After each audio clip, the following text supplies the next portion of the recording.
भारत में विगत कई महीनों से किसान बिल को लेकर किसानों द्वारा दिल्ली बॉर्डर पर विरोध प्रदर्शन किया जा रहा है, लेकिन प्रदर्शन का कोई हल न निकले जाने के चलते इंदौर में कांग्रेस विधायकों द्वारा सांसद कार्यालय पर ट्रैक्टर से पहुंचकर किसान बीज को काला बिल बताते हुए विरोध प्रदर्शन जाहिर का सांसद से मोर्चा कर ज्ञापन सौंपा। देश में किसान बिल को लेकर दिल्ली बॉर्डर पर किसानों का आंदोलन खत्म होने का नाम नहीं ले रहा है, लेकिन इस बिल को लेकर मध्य प्रदेश में फिर एक बार राजनीति गर्म होती हुई नजर आ रही है। इसी बिल को लेकर कांग्रेस के विधायकों द्वारा सांसद शंकर लालवानी से मुलाकात की गई और एक ज्ञापन सौंपा गया, जिसमें मांग की गई जो किसानों की वजीफा मांगे हैं उन्हें माना जाए। प्राइवेट सेक्टर का मंडी के ऊपर एक अधिकार नहीं होना चाहिए, इससे किसानों को काफी नुकसान होगा। एमएसपी समर्थन मूल्य कानून में लिखा होना चाहिए, जो किसानों का हक है वो उन्हें मिलना ही चाहिए। इन सब मुद्दों पर कांग्रेस द्वारा सांसद शंकर लालवानी से चर्चा की गई। और जनप्रतिनिधि जिस भी जिले में हो, वो विधायक और सांसद का एक अपनी केमिस्ट्री होती है, अपना काम करने का एक तरीका होता है। पिछले 7 महीने से किसान दिल्ली की बॉर्डर पर काले कानून के खिलाफ बैठे हैं। हम हमारे सांसद से आग्रह करने आए थे कि जो बातें किसानों की मांगे हैं वाजिब हैं, और उन मांगों को लेकर सांसद जी, आप सरकार के सांसद हो तो आप नरेंद्र मोदी जी से आग्रह करो कि किसान इस पूरे पेंडेमिक में शांति से, उन्होंने उदाहरण पेश किया देश भर में, तो उन काले कानूनों को समाप्त किया जाए। हमने एक एक कानून पे उनसे डिस्कशन की, उन्होंने अपनी बात भी कही, हमने अपनी बात भी कही, पर सर्वविदित है, सबको पता है कि जब स्टॉक लिमिट अनलिमिटेड हो जाएगी तो काला बाजारी का जो पार्ट होता है उसको बल मिलेगा। जब मंडियों पे एकाधिकार प्राइवेट सेक्टर का हो जाएगा तो किसानों का किसी भी रूप में नियंत्रण से बाहर मंडियां हो जाएगी, तो किसानों का हित होगा, हित नहीं हो सकता है। और तीसरी बात जो सबसे महत्वपूर्ण है, जिसमें किसानों को लेकर समर्थन मूल्य कानून में लिखा जाना चाहिए। अगर आप प्राइवेट मंडी बनाना चाहते हो, स्टॉक की लिमिट घटाना अनलिमिटेड करना चाहते हो, तो फिर एमएसपी समर्थन मूल्य, मिनिमम सपोर्ट प्राइस हर हालत में कानून में लिख के आए, केवल बयान और भाषण में नहीं आए।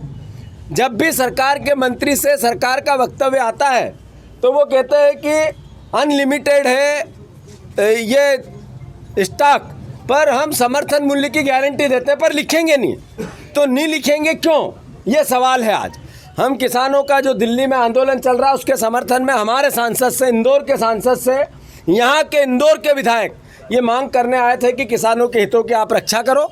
आपको वोट किसानों ने भी दिया है, ऐसे ही देश में नरेंद्र मोदी जी को किसानों ने भी चुना है। किसानों में अगर किसी प्रकार का असंतोष है तो इसका मतलब है कि सरकार का दायित्व है कि उस असंतोष को दूर करे।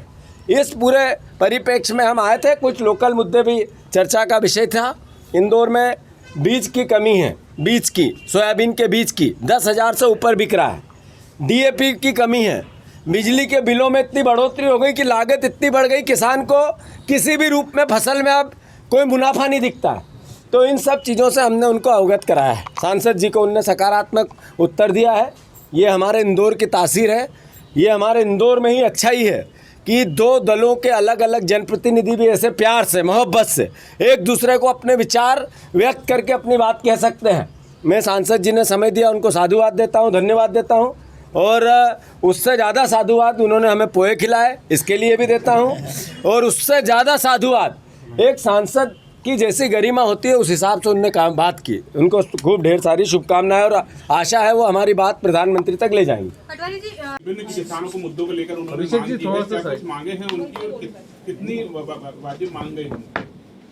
देखिए, मुझे लगता है कि वो विरोध के लिए विरोध करने आए थे, कोई ठोस मुद्दे नहीं थे।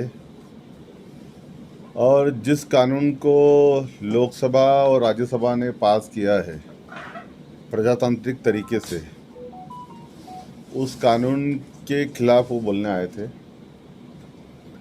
और जो किसानों की बात करते हैं, वर्षों तक उनकी सरकार रही, सबसे ज़्यादा राज उन्होंने ही किया है देश में, और उसके बाद भी किसानों की ये हालत क्यों हुई है उनसे पूछना चाहिए। मेरा ऐसा मानना है कि हमारी भारतीय जनता पार्टी की माननीय मोदी जी के नेतृत्व में जो केंद्र में सरकार है, वो पिछले कई वर्षों से किसानों के हित के लिए, किसानों के उत्थान के लिए लगातार काम कर रही है। और उसी के ध्यान में रखते हुए पिछले वर्ष ये 3 कानून जो किसानों के हित में है, और ये तो जो आयोग उन्होंने गठित किया था उनके समय, उनकी रिपोर्ट के आधार पे ये कानून बने हैं, जबकि ये उनको ही लागू करना था। उनके समय का आयोग है, उन्होंने ही रिपोर्ट दी थी। और मोदी जी के नेतृत्व में ये किसान के हित में जो कानून हुए हैं, अब किसान पहले ये कंपलसरी था कि अपनी उपज को वो मंडी में बेचता था, लेकिन अब उसको सभी ऑप्शन खुले हैं। वो चाहे तो मंडी में बेच सकता है, वो चाहे तो बाहर बेच सकता है।